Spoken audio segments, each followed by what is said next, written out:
وہ لفظ ڈھونڈ رہا تھا لرزتے ہونٹوں سے، وہ لفظ ڈھونڈ رہا تھا لرزتے ہونٹوں سے، بوڑھے باپ نے بیٹے سے بات کرنی تھی۔ اپنے پیسوں سے تو فقط ضرورتیں ہی پوری ہوتی ہیں، اپنے پیسوں سے تو بس ضرورتیں ہی پوری ہوتی ہیں، عیاشیاں تو ہوتی تھیں باپ کے پیسوں سے۔ حضرات گرامی، بھائی سے کو بند کرتے دفعہ بار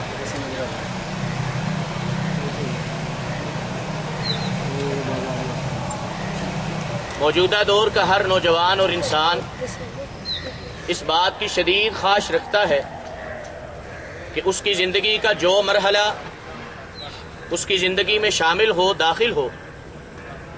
اس میں رب کی طرف سے رحمت ملے، آسانی ملے، مشکلوں سے نجات ملے، مصیبتوں سے اور پریشانیوں سے نجات ملے، اور کسی میدان میں کسی قدم پہ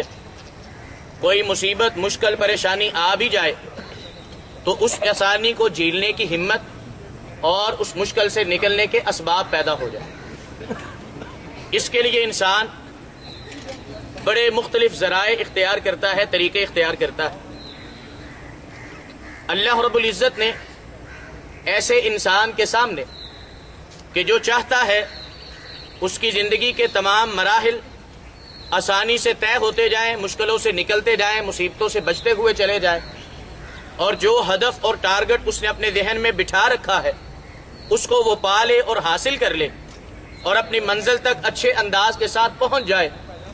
اس کے لیے اللہ نے قرآن پاک کے اندر ایک اسلوب اور طریقہ، ایک نمونہ اور اسوہ بیان کیا ہے، اور وہ نمونہ اور اسوہ حضرت یوسف علیہ السلام کی ذات گرامی اور آپ کی ساری حیات طیبہ ہے۔ آپ کی زندگی پہ جو انسان غور کرے گا اسے پتہ چلے گا کہ بچپن میں کیسے انہیں بھائیوں کی طرف سے اذیت کا سامنا کرنا پڑا، گھر سے اغوا کیے گئے، کنویں میں پھینکے گئے، اور سانپوں اور بچھوؤں کی نظر کیے گئے، اور پھر وہاں سے بچ نکلے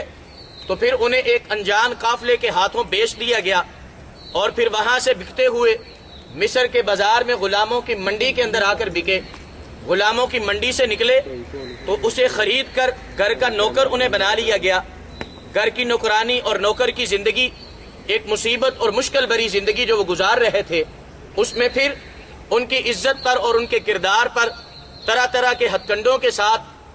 حملہ کیا گیا، اور ان کی عزت اور آبرو کو داغدار بنانے کی کوشش کی گئی، اور جب وہ اس حملے سے بھی بچ نکلے تو پھر ان کی مجبوریوں کا فائدہ اٹھاتے ہوئے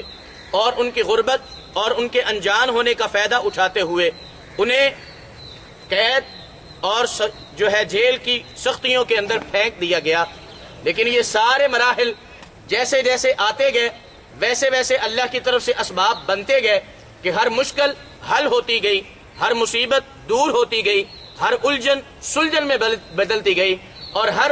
پرابلم اور پریشانی کا کوئی نہ کوئی حل اللہ رب العزت نے اپنی جناب سے ایسا نکالا کہ آخر میں جب ہم اس پورے واقعے کا نتیجہ اور اس پورے واقعے کا حل بیان کرتے ہیں تو ہمیں یہ پتہ چلتا ہے کہ خود حضرت یوسف علیہ السلام کی زبان سے نہ بچپن میں گھر سے بے گھر ہونے کا شکوہ آتا ہے، نہ ماں باپ کی نظروں سے دور ہونے کا شکوہ آتا ہے، نہ بھائیوں کی طرف سے سختی اور ظلم کا شکوہ آتا ہے، نہ کنویں میں پھینکے جانے پر کوئی شکایت ہوتی ہے، اور نہ بکنے پر اور غلام بننے پر کوئی ازردہ خاطر ہوتے ہیں، اور نہ عزت پر حملہ کیے جانے اور داغدار کیے جانے پر انہیں کوئی اعتراض ہوتا ہے، نہ قید کے اندر 4 سال نہیں، 5 سال نہیں، 9 سال کے ضائع ہونے پر انہیں افسوس ہوتا ہے۔ ایک ہی جملہ بولتے ہیں، رب قد آتیتنی من الملک وعلمتنی من تأویل الاحادیث، اللہ جو انجام تو نے عطا کیا ہے، جو نتیجہ میں نے اپنی آنکھوں سے دیکھ لیا ہے، اس انجام اور نتیجوں پر زندگی بھر کی تمام مشقتیں قربان ہیں، اس انجام اور نتیجے پر زندگی کی تمام مشکلیں آسان ہو گئی ہیں، اس نتیجے اور انجام نے مجھے ایسی مسرت، ایسی خوشی اور ایسا اطمینان عطا کیا ہے کہ مجھے ساری مشکلات بھول گئی ہیں، ساری مشقتیں بھول گئی ہیں، اگر کچھ یاد ہے تو صرف یہ یاد ہے اللہ تو نے کرم فرماتے ہوئے مجھے کہاں کہاں سے نکالا، کس کس مشکل سے نکالا، اور کس بلندیوں تک، عزت اور رفعت کے مقام تک اللہ مجھے پہنچایا۔ یہ سورہ یوسف اور قصہ یوسف یہ سبق دیتا ہے، اور پڑھنے والے کو پہلے یہ پیغام دیتا ہے کہ پڑھنا تو اس انداز سے پڑھنا، یہ سوچ کے پڑھنا کہ اپنی زندگی کے اندر اگر آسانیاں چاہتے ہو تو وہ سارے حالات، وہ ساری ترتیب، وہ سارے اعمال، وہ سارے اخلاق اور کردار کی اعلیٰ اور عمدہ باتیں جو حضرت یوسف علیہ السلام نے اختیار کی تھی، ان کو بالترتیب تم اختیار کرتے جاؤ. تمہاری مشکلوں میں اللہ آسانیاں پیدا کریں گے، مصیبتوں کو اللہ دور کریں گے، تمہاری منزلوں کی طرف بڑھتے ہوئے تمہارے قدموں کے اندر تیزی اور تمہارے قدموں کو اپنے ہدف تک پہنچنے کی ہمت اور طاقت اللہ عطا فرمائے. اور اس میں سب سے پہلی بات جو کسی انسان کی کامیابی اور ناکامی کا فیصلہ کرنے کے لیے اللہ دیکھتے ہیں اور فیصلہ کرتے ہیں کہ اسے زندگی کے اندر کامیاب بنانا ہے یا ناکام کرنا ہے، بھائیو وہ اس انسان کی دولت نہیں ہے، اس انسان کا خاندان نہیں ہے، اس انسان کی ڈگریاں نہیں ہے، اس انسان کی تعلیم نہیں ہے، اس کی پی آر نہیں ہے، اس کا سیاست میں مقام نہیں ہے، اس کا اعلیٰ عہدیداروں کے ساتھ حسب نسب اور اٹھنا بیٹھنا اور دوستیاں نہیں ہے. اللہ جس بنیاد پہ کسی انسان کی کامیابی کا اور ناکامی کا فیصلہ کرتے ہیں وہ بنیاد سب سے پہلی اس کے کردار کے اندر یہ ہے. اللہ دیکھتے ہیں کہ اس انسان کا اپنے باپ کے ساتھ رویہ کیا ہے. اسی لیے اس سورہ یوسف کے اندر اللہ نے جتنے کردار حضرت یوسف علیہ السلام کے دکھلائے ہیں ان میں سب سے پہلا اور سب سے اول کردار جو اللہ نے دکھایا ہے اس قصے اور واقعے کے اندر وہ یہ ہے کہ دیکھو حضرت یوسف علیہ السلام اپنے والد یعقوب علیہ السلام کے ساتھ بولتے کیسے تھے، بات کیسے کرتے تھے، اور اپنے والد کی عزت، اہمیت، احترام ان کی زندگی کے اندر کیا تھا. اذ قال یوسف لأبیہ، یہ پہلا وہ کردار ہے، پہلی وہ تصویر ہے، پہلا وہ منظر ہے جو اللہ رب العزت اس صورت اور اس واقعہ کے اندر مسلمانوں کو دکھاتے ہیں. اور کیا بات ہے؟ اذ قال یوسف لأبیہ یا ابت، آؤ دیکھو، آؤ غور کرو، آؤ سمجھو، آؤ اس بات کی اہمیت کو جانو کہ ایک انسان کو اپنے باپ کے ساتھ گفتگو کس انداز کے ساتھ کرنی چاہیے. یہ سب سے پہلا بنیادی مسئلہ ہے جسے اللہ انسان کے کردار میں دیکھتے ہیں. اگر شامل ہو اللہ رحمتیں نازل کرتے ہیں. اگر یہ کردار کا انداز انسان اختیار نہ کرے، کہیں چلا جائے ناکام ہوگا، دھوکہ کھائے گا، خسارہ اٹھائے گا، برباد ہوگا، منزلوں تک پہنچ کر بھی، ہدف تک پہنچ کر بھی اس کے ہاتھ میں کچھ نہیں آئے. اور پہلی بات اپنے باپ سے بولنا کیسے ہے، اپنے باپ سے بات کیسے کرنی ہے، اپنے والد کو آواز کیسے دینی ہے. یوسف علیہ السلام کا کردار ہے یا ابتی، اے میرے پیارے ابا جان. یہ پیارے الفاظ، زبان کے اندر بھی مٹھاس، لہجے کے اندر مٹھاس، الفاظ کے اندر مٹھاس، انداز کے اندر احترام، وقار اور عزت جب تک ایک نوجوان اپنے باپ کے لیے پیدا نہیں کرے گا آسمان سے اس کے لیے رحمتوں کے دروازے نہیں کھلیں گے. اس کے لیے آسانیوں اور مصیبتوں سے نکلنے کے ذرائع، اسباب اللہ پیدا نہیں کریں گے. آؤ دیکھو باپ کو کیسے بلاتے ہو، باپ سے کیسے بولتے ہو، باپ سے کیسے بات کرتے ہو، باپ کو آواز کیسے دیتے ہو. یا ابتی، اے میرے پیارے ابا جان. اور یہاں ہی نہیں، اللہ رب العزت نے قرآن پاک میں 4-5 اور مقامات پر حضرت ابراہیم علیہ السلام کی زندگی کو اسوہ بنا کر اس بات کو سبقاً بیان کیا ہے کہ باپ کے ساتھ مکالمہ کرنا، باپ کے ساتھ گفتگو کا اچھا انداز اختیار کرنا یہ انسان کی کامیابی کے لیے کتنا ضروری ہے. آج نوجوان بگڑتا ہے، آج بیٹی اپنے باپ کے گلے پڑتی ہے، بیٹا اپنے باپ کے گلے پڑتا ہے. کیوں؟ عید آ گئی ہے، ابھی تک ہمیں پیسے نہیں ملے، ہم نے کپڑے کہاں سے لینے ہیں، جوتے کہاں سے لینے ہیں، پتہ نہیں کیا کرتے ہیں، انہیں پتہ ہی نہیں چلتا ہے. باپ گھر میں آئے سکون سے بیٹھنے نہیں دینا، کوئی اور عزیز رشتہ دار آ جائے باپ کی شکایتیں اس کے سامنے کرنی ہے. اگر کسی کے پاس بیٹھ جانا ہے باپ کے بارے میں اس طرح کے مکالمے بولنے ہیں، انہیں پتہ ہی نہیں ہے باپ ہونے کا حق کیا ہوتا ہے. جب سامنے آ جائے زبان پہ انگارے، الفاظ میں سختی، ماتھے پہ تیوری، چہرے پہ غصہ اور رویے کے اندر ایک طرح کی نفرت اور ایک طرح کا اعتراض اور ایک طرح کی باپ کے سامنے عداوت اور دشمنی کا اظہار، یہ آج کن باتوں پہ ہو رہا؟ ہاں وقت پہ پیسے نہیں ملے، میرا باپ مجھے فیس نہیں دے سکتا، میرا باپ میرے کپڑے مجھے لا کے نہیں دیتا، بیٹا روتا ہے، میرا باپ دوستوں کے سامنے پتہ نہیں مجھے کیسے بلاتا ہے. اسے اتنا پتہ نہیں چلتا کہ دوستوں کے درمیان بیٹھا ہوں وہیں پہ آ کے ڈانٹنا شروع کر دیتے ہیں. انہیں خود بھی تو احساس ہونا چاہیے نا، ہماری بھی آخر کوئی عزت ہے، اگر ہماری عزت کریں گے تو ہم سے کروائیں گے نا. رب کعبہ کی قسم باپ کے ساتھ بولنے کا یہ اصول انسانوں کا نہیں ہے اور خاص طور پہ مسلمانوں کا نہیں ہے. مسلمانوں کو سبق یہ دیا گیا ہے باپ دنیا جہان کا ظالم ہو, باپ دنیا جہان کا مجرم ہو, باپ دنیا جہان کا گناہگار ہو, آؤ سارے گناہ لے کے آؤ, سارے جرم لے کے آؤ, ساری خطائیں لے کے آؤ اور ساری غلطیاں لے کے آؤ اور سارے اس طرح کی ناانصافیاں لے کے آؤ. کوئی ابراہیم علیہ السلام کے باپ سے بڑا ظالم دنیا کے اندر نہیں آیا. ہاں ایسا ظلم جس سے بڑا ظلم دنیا کے اندر ہے ہی نہیں, اور باپ وہ ظلم کر رہا ہے. انسانوں کا حق ہی نہیں مار رہا, اولاد کا حق ہی نہیں مار رہا, اور لوگوں کے ساتھ ہی دھوکہ نہیں کر رہا, اللہ کی ذات پہ ڈاکے ڈال رہا ہے اور اللہ کے شریک بنا کر اپنے ہاتھوں سے بنا کر جھوٹی کہانیاں منسوب کر کے لوگوں کے گھروں کے اندر معبود بنا کے ان کو بٹھا رہے ہیں. اور اللہ فرماتے ہیں لوگوں دنیا کے اندر بڑے بڑے ظلم ہوں گے, تم کسی بات کو ظلم کہتے ہوگے, تم کسی بات کو ظلم کہتے ہوگے, لیکن ان الشرک لظلم عظیم, دنیا جہان کے اندر شرک سے بڑا ظلم کوئی نہیں. یہ سب سے بڑا ظلم کون کر رہا؟ ابراہیم علیہ السلام کے والد کر رہے.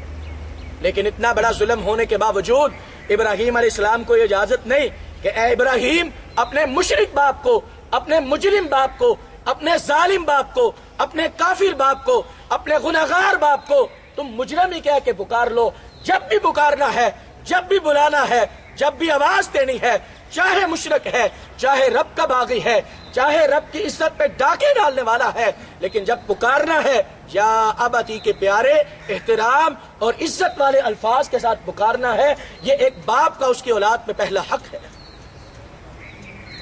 اور جس انسان نے اپنے باپ کے ساتھ گفتگو کے انداز کو نہیں سیکھا, اس نے اپنے ہاتھوں سے اپنے پیروں پہ کلہاڑی ماری, اور وہ سب سے پہلا اہم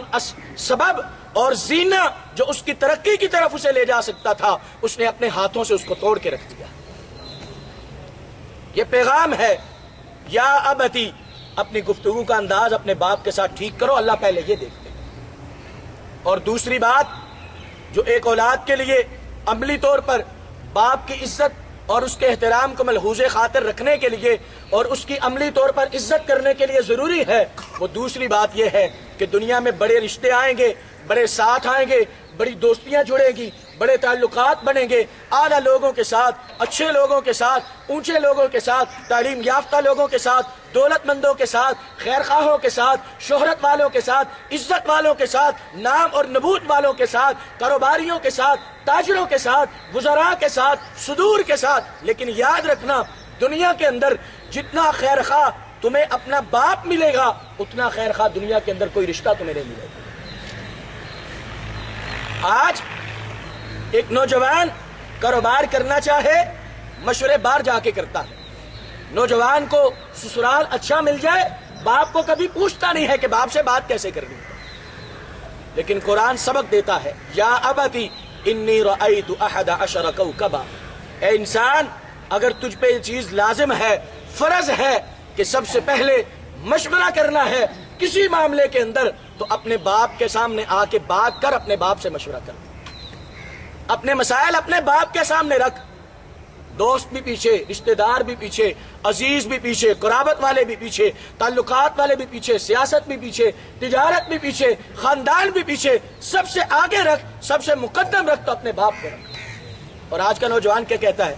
دور بدل چکا ہے, باپ پرانی سوچ کا ہے, اسے پتہ نہیں ہے, یہ پڑھے لکھے نہیں ہیں, یہ جانتے اور سمجھتے کچھ نہیں ہے. اب دور جو نئے دور کے تقاضے ہیں ان کو پتہ نہیں ہے. ہم ان سے کیا مشورہ لیں, ان سے کیا بات کریں؟ انہوں نے اپنی زندگی گزار لی ہے, یہ گھر میں کونے پہ چار پہ بچھا کے جا کے آرام سے بیٹھے اور اپنے معاملات کے اندر جو انہیں چاہیے وہ ہمیں بتلا دیں, ہم ضرورتیں پوری کر لیں گے. ہمارے معاملات کے اندر بار بار انہیں پوچھنے کی کیا ضرورت ہے؟ باپ پوچھے آگے بیٹا کیا بنا, دکان پہ گئے تھے کیسی چلتی ہے, کاروبار کر رہے ہو کیا کرنا ہے, اب تعلیم پوری کر لی ہے آگے کیا کرو گے؟ ابا جی تو ہنو کی پتا, آرام نال بیٹھ جاؤ, تھوڑی جی ٹینشن آنے کے آپ ہی کر لیں گے جو ایسا کرنا ہوئے گا. ظالم یہی تیرا وہ قدم ہے جس کی وجہ سے اللہ نے تیری راہوں کو کھوٹا کر رکھا. باپ کو نہیں پتا, باپ مشورہ نہیں دے سکتا, باپ تیرے دور کے نئے تقاضوں کو نہیں سمجھ سکتا, لیکن پھر بھی باپ کے اندر ایک کمال ایسا ہے, باپ کے اندر ایک خصلت ایسی ہے, باپ کے رشتے میں خوبی ایسی ہے جو دنیا جہان کے در در پھر لو اور سارے علاقے پھر لو تمہیں وہ خوبی نہیں ملے گی.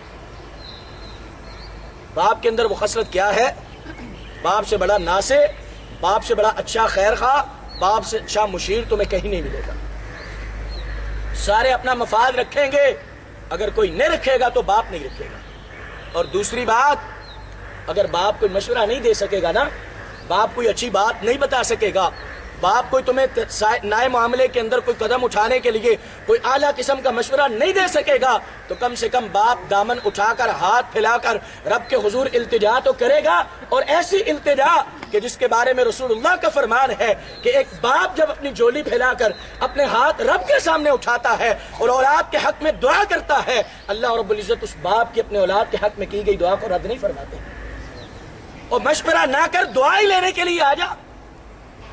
آج بڑا الجھتا ہے، کاروبار نہیں چلتا، آج معاملہ پتہ نہیں کیا ہوا، دکان بند ہو کے رہ گئی ہے، گاہک آتا ہی کوئی نہیں ہے، لوگ پوچھ کے جاتے ہیں، رشتہ ہوتا ہی کوئی نہیں ہے، اور بڑے سارے معاملات ہیں، پتہ نہیں کیا میرے اوپر کسی نے جادو کر دیا ہے۔ یہ جادو وادو کچھ نہیں ہے، اپنے کردار پہ نظر رکھ۔ تو نے باپ کو ایک کھڈے لائن لگا دیا اور چارپائی پہ بٹھا دیا ہے، اللہ نے تیری رستے اور تیری زندگی کے دروازے تجھ پہ بند کر دیے، نکل کے دکھا۔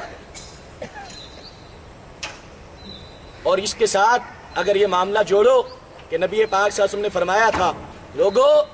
اگر دنیا کے اندر کسی کے پاس باپ جیسی عظیم دولت موجود ہے تو اس کو خوش رکھو، اس کے چہرے کو بشاش رکھو، مسکراتا ہوا رکھو۔ دنیا کے اندر جس کو اپنا باپ اپنے سے خوش اور مسکراتا ہوا نظر آ جائے، وہ یقین کر لے کہ عرش پہ بیٹھا ہوا رب بھی اس سے راضی ہے،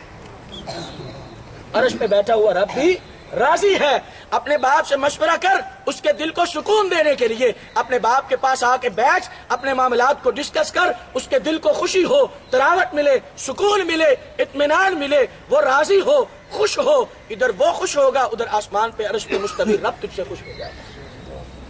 لیکن آج کیا ہے؟ آج باپ کے پاس 1 منٹ 5 منٹ بیٹھنے کا وقت نوجوانوں کے پاس نہیں ہے۔ اپنی تھوڑی مصروفیات ہوتی ہیں جی، صبح سے نکلتے ہیں، شام تک بھاگ دوڑ میں لگے رہتے ہیں، اب گھر میں بھی آ کر انہی کے قدموں میں بیٹھے رہے تو ہم نے کھانا پینا اور کمانا کہاں سے؟ یہی تو تیری کمزوریاں ہیں، یہی تو وہ تیری بدعمالیاں ہیں، یہی تو وہ کردار ہے جس کی وجہ سے آج الجھنوں کا حل کوئی نہیں نکلتا۔ مشکلیں آتی ہیں، ان سے بچنے کا طریقہ کوئی نہیں ملتا، مصیبتیں آتی ہیں، انسان پریشان ہونے کے علاوہ کچھ کر نہیں پاتا ہے۔ یہ الجھنیں اور پریشانیاں اس کو چاروں طرف سے گھیرے ہوئے ہیں۔ اس لیے باپ کی عزت کا دوسرا عملی تقاضا یہ ہے، پہلا یہ کہ جب بلاؤ پیار کے ساتھ، عزت کے ساتھ، احترام کے ساتھ، اچھے الفاظ کے ساتھ، اور دوسرا تقاضا یہ ہے کہ باپ کو وہ اعلیٰ مقام دو جس جیسا مقام دنیا کے اندر کسی رشتے کا نہیں ہے۔ اپنا مشیر بھی سمجھو، اپنا وزیر بھی سمجھو، اپنا ناصح بھی سمجھو، اپنا خیر خواہ بھی سمجھو، اپنے لیے دعائیں کرانے والا اور کرنے والا بھی سمجھو، اور سب سے بڑی بات اپنے رب کی رضا بندی حاصل کرنے کا ایک سبب سمجھو۔ یہ دوسرا تقاضا ہے۔ اور یہ کام نہ کرو۔ آج گھروں کے اندر کیا ہوتا ہے، باپ بیچارہ بوڑھا ہے، اسے نہیں پتا، ابھی بہو نے صفائی کی ہے، وہ بیچارہ سین میں بیٹھا بیٹھا اسے بلغم آئی، کھانسی ہے، اس نے تھوک دیا، سارا گھر اس کے پیچھے پڑ گیا، تو انہیں پتہ نہیں لگتا ہلے انہیں صفائی کی تھی۔ جتھے مرضی تھوک دیں دے، جتھے مرضی جتی لے کے آ جاندے ہو، جتھے مرضی، یہ تیری باتیں ہیں کرنے والی؟ تو باپ کی غلطیاں نکالنے لگا ہے۔ تیرا یہ حق نہیں بنتا، اور تیرا جو حق بنتا ہے وہ یہی کہ پہلے باپ کو بلا تو پیارے انداز سے، اور دوسرا باپ کو وہ مقام دے جو دنیا کے اندر کسی اور کو نہیں مل سکتا۔ دیکھ پھر اللہ تیری راہیں کس طرح آسان کرتے۔ اور تیسری بات، باپ کے حوالہ سے، باپ کے ساتھ اپنے تعلق کے حوالہ سے جو ایک نوجوان نسل کو مد نظر رکھنی چاہیے، وہ یہ سوچے، یہ فکر کرے کہ باپ سے وہ لیتا کیا ہے، باپ سے کیا کیا نہیں لیتا۔ بچپن سے لے کر جوانی تک، حتیٰ کہ باپ کے قبر میں جانے تک، آج لوگ بیچارے اتنے نادان اور اتنے ظالم، اور نسلیں اس طرح کی بگڑی اور آوارہ اور لا علم باپ کے پیچھے ڈنڈا لے کے چڑھی ہے کہ ہمارے حصے کر کے ہمارا حصہ اپنے ساری جو ہے نا جائیداد میں سے دو نا، پھر جو مرضی کرتے رہنا، جہاں مرضی جاتے رہنا۔ اور پتہ ہی نہیں ہے کہ جب تک باپ زندہ ہے، باپ کے مال میں اولاد کا کوئی حصہ نہیں ہے۔ وراثت میں حصہ باپ کے مرنے کے بعد بنتا ہے، زندگی کے اندر کوئی وراثت نہیں اور کوئی حصہ نہیں ہے۔ تو کس لینے کے لیے پیچھے پڑا ہوا ہے جی؟ یہ مجھے دے دو تو وہ مجھے دے دو، یہ کوئی حصہ نہیں۔ باپ کی مرضی ہے، اگر اپنی اولاد کو دینا چاہتے تو برابر برابر دے دے، وگرنہ باپ سے کوئی مطالبہ نہیں کر سکتا کہ میرا جائیداد میں حصہ دو۔ کوئی اس کا حصہ نہیں، کوئی اس کی وراثت نہیں، کوئی اس کی جائیداد نہیں جب تک باپ زندہ ہے۔ لیکن عجیب الٹی گنگا بہ رہی ہے۔ تیسری جو بات ذہن میں رکھنی ہے اور باپ سے نام تو لیا ہے، باپ سے عزت تو لی ہے، باپ سے دولت بھی لی ہے، باپ کے مرنے کے بعد جائیداد بھی لے لو گے، باپ کے مرنے کے بعد وراثت سے حصہ بھی لے لو گے، باپ کی وجہ سے ایک اعلیٰ خاندان کا نام، عزت، وقار، شہرت اور حلالی ہونے کا اعزاز، اور اپنی دنیا کے اندر ساری ضروریات، روپیہ، پیسہ، کپڑا، رزق، کھانا پینا، مکان، گھر کا چھت، اور اپنی تعلیم کے اخراجات، اپنے کاروبار چلانے کے اخراجات، شادی کے اخراجات، یہ سب کچھ لے لیا ہے۔ کبھی یہ بھی تو سوچ میرے باپ کے کردار میں وہ کون سی اعلیٰ خوبی ہے، وہ کون سا اعلیٰ کمال ہے، وہ کون سی اعلیٰ نیکی ہے جو باپ کے مرنے کے بعد بھی مجھے زندہ رکھنی چاہیے تاکہ باپ کا نام زندہ رہے۔ آج صرف نام ہی لینا ہے، عزت ہی لینی ہے، دولت ہی لینی ہے، باپ کا کردار کیوں نہیں لیتا؟ یہ کیسی اولاد ہے، یہ کیسا بیٹا ہے؟ دولت باپ سے لے گا، جائیداد باپ سے لے گا، پراپرٹی باپ سے لے گا، اور کاروبار کا حق باپ سے لے گا، شادی باپ کی دولت سے کروائے گا، سارا کچھ باپ سے لے گا، لیکن اسے نہیں پتا میرا بوڑھا باپ مصلی میں کس جگہ کھڑا ہو کر مسجد میں نماز پڑھا کرتا ہے، اسے نہیں پتا۔ ہاں یہ کیسی اولاد ہے؟ اور یقین جانیے قرآن کا فیصلہ اگر دیکھا جائے تو رب ایسی اولاد کو حلالی اولاد نہیں مانتے ہیں، جو باپ سے دولت بھی لے لے، شہرت بھی لے لے، نام بھی لے لے، عزت بھی لے لے، اور جب کردار کی بات آئے، اچھائی کی بات آئے، اس کا منہ ادھر ہو، ادھر کا ادھر ہو، اور دیکھنے والے لوگ کہیں یار تو اپنے باپ کا لگتا ہی نہیں ہے، وہ تو کچھ اور تھا، تو پتہ نہیں کہاں چلا۔ یا اخت ہارون ما کان ابوک امرأ سوء وما کانت امک بغیہ۔ باپ سے کردار بھی لے،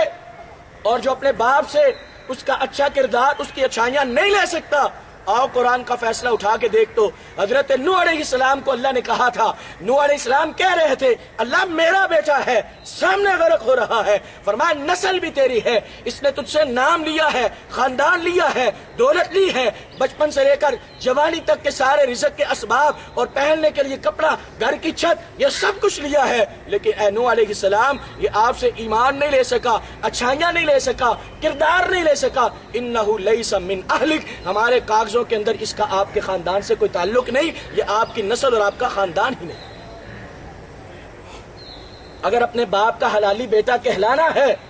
واقعتاً اپنے باپ کے اپنے اوپر حقوق کو ادا کرنا ہے، تو ڈھونڈو اپنے باپ کے کردار کے اندر کون سی اچھائیاں تھی، اور اس کے جانے کے بعد بھی اس کو زندہ رکھنے کی کوشش کرو۔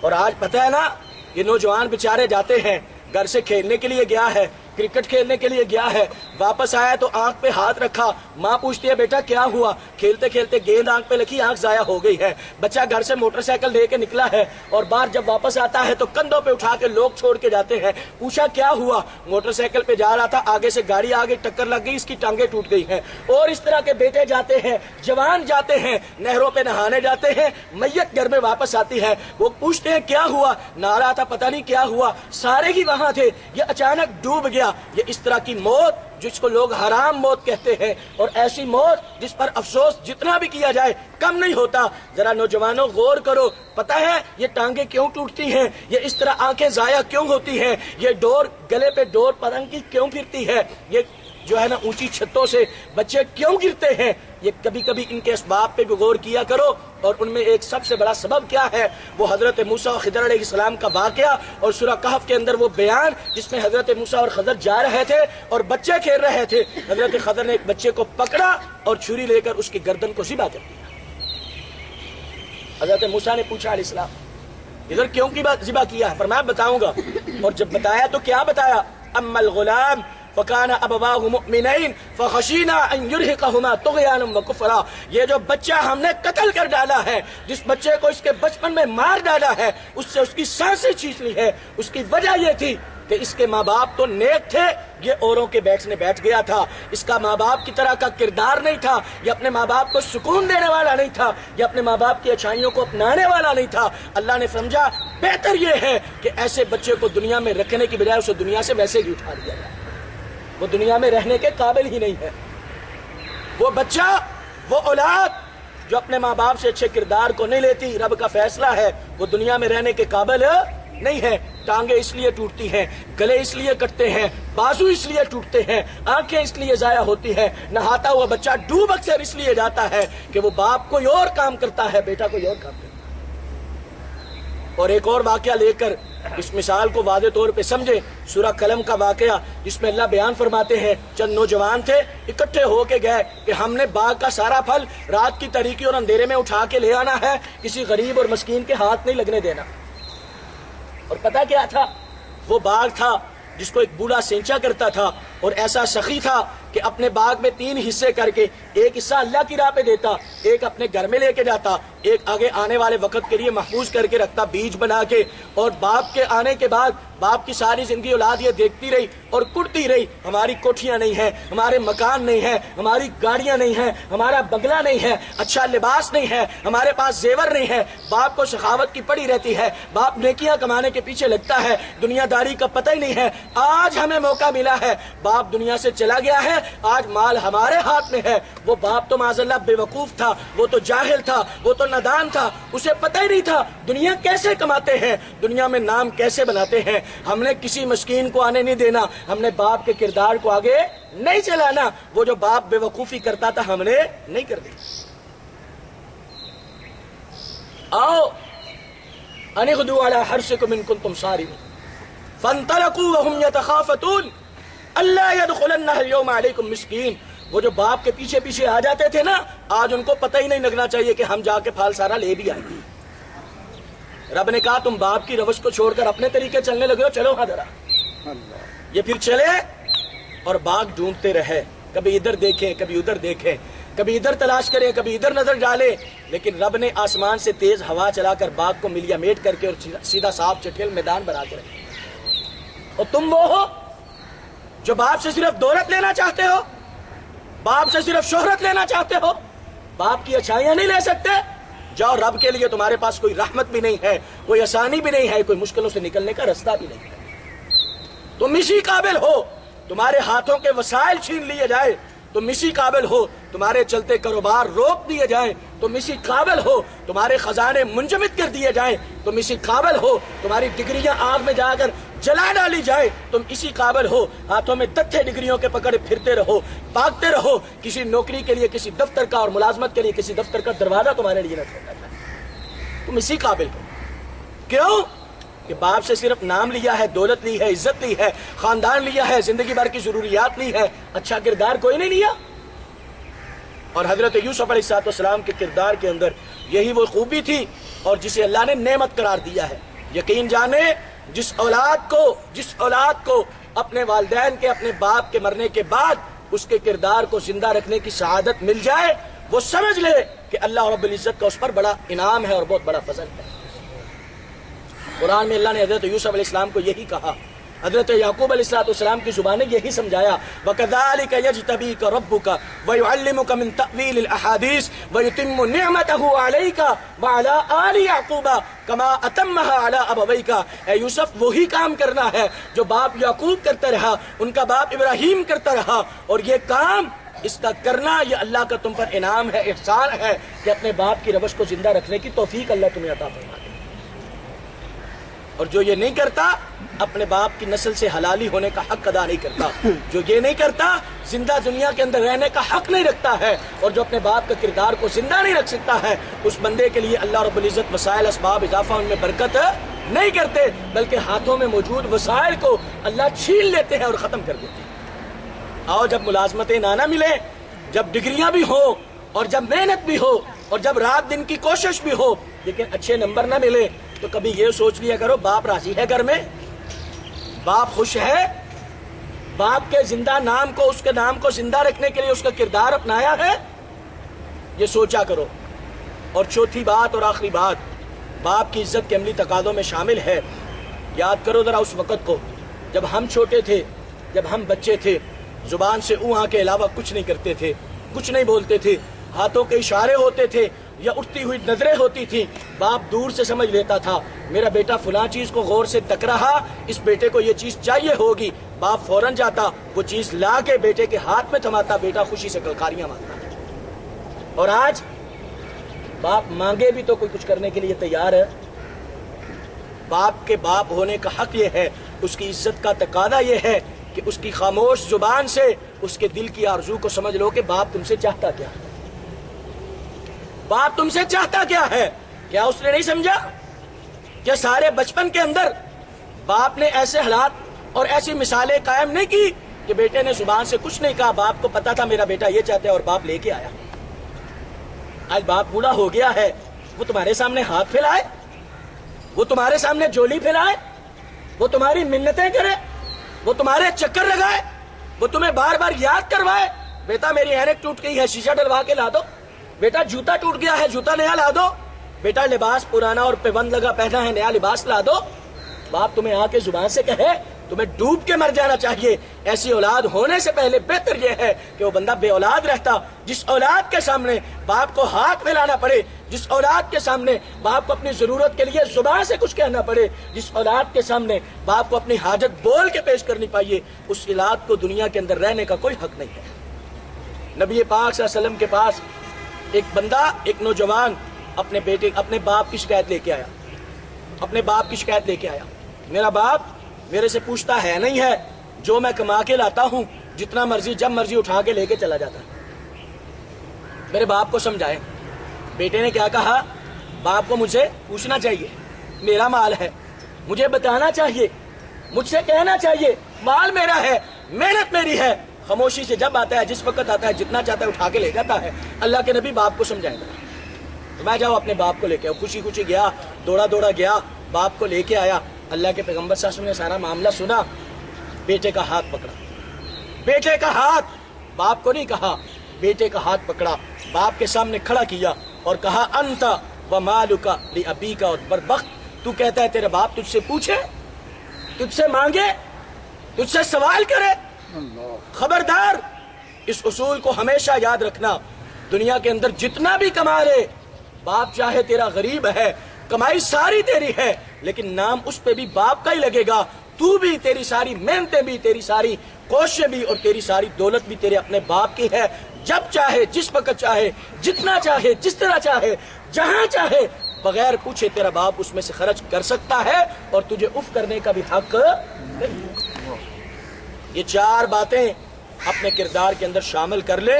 رب کی طرف سے وہ زینے بننا شروع ہو جائیں گے، وہ دروازے کھلنا شروع ہو جائیں گے جو آنے والے حالات کے اندر کامیابیاں دیں گے، ترقیاں دیں گے، عروج دیں گے، مشکلوں کو آسان کریں گے، مصیبتوں کا حل نکالیں گے، الجھنوں کو سلجھا دیں گے، منزل اور ہدف اور جو ٹارگٹ ذہن میں سوچ رکھا ہے اللہ اس تک پہنچا دیں گے، عزت، نام اور شہرت دیں گے، حاسدوں کے حسد سے بچائیں گے، مکاریوں کی مکاری سے بچائیں گے اور بد کرداروں کی بدنیتی سے بچائیں گے۔ اللہ ساری چیزوں سے نکال کر اس طرح کی عزت، عروج، ترقی اور کامیابی عطا کریں گے جس طرح کہ حضرت یوسف علیہ السلام کو اللہ نے عطا کی تھی۔ لیکن شرط یہ ہے کہ سب سے پہلے اپنے باپ کے ساتھ اپنے اولاد ہونے کا حق ادا کر دو۔ اللہ مجھے بھی اور آپ کو بھی اس بات کو سمجھنے کی توفیق عطا فرمائے۔ اور یہ جو معاشرے پر یہ رویہ غالب آ چکا، جس کا شاعر نے نقشہ ان الفاظ میں کھینچا تھا کہ وہ لفظ ڈھونڈ رہا تھا لرزتے ہونٹوں سے، بوڑھے باپ نے اپنے بیٹے سے بات کرنی تھی۔ ہم کوشش کریں کہ اس رویے کو معاشرے سے ختم کریں، باپ کے چہرے پہ کوئی ہچکچاہٹ نہ ہو، باپ کے آنکھوں پہ کوئی اس طرح کی مایوسی نہ ہو اور باپ کے ہونٹوں پہ کوئی لرزہ اور کپکپاہٹ نہ ہو جب اسے اپنے بیٹے سے بات کرنی پڑے، اسے یہ فخر حاصل ہو، یہ عزت ملے، یہ مقام ملے اور یہ سکون ملے کہ میں اپنی اولاد سے بات کر رہا۔ اللہ مجھے بھی اور آپ کو بھی نیک، اچھا اور صالح بیٹا بننے کی اور اپنے والدین کے لیے صدقہ جاریہ بننے کی توفیق عطا فرمائے۔ سبحانک اللہم و بحمدک، اشہد ان لا الہ الا انت، استغفرک و اتوب الیک۔ آج بھائیوں کے لیے جامع مسجد خدیجۃ الکبریٰ محلہ سلطان پورہ گلی نمبر 10 میں افطاری کا بھی اہتمام ہے اور وہاں درس قرآن، ختم قرآن بھی ہوگا آج، اور اسی طرح جامع مسجد اقصیٰ میں بھی ہے، جامع مسجد مکرم میں بھی ہے، بیت المکرم۔ احباب جہاں جہاں جن کو جو قریب پڑتا ہے اس جو ہے نا مبارک موقع پر وہاں ضرور شرکت کریں۔ اس موقع کی دعا اللہ رد نہیں فرماتے، تکمیل قرآن کے اس موقع میں شرکت کریں۔ اللہ سب کے تمام اعمال کو اپنی بارگاہ کے اندر قبول و منظور فرمائے۔ السلام علیکم۔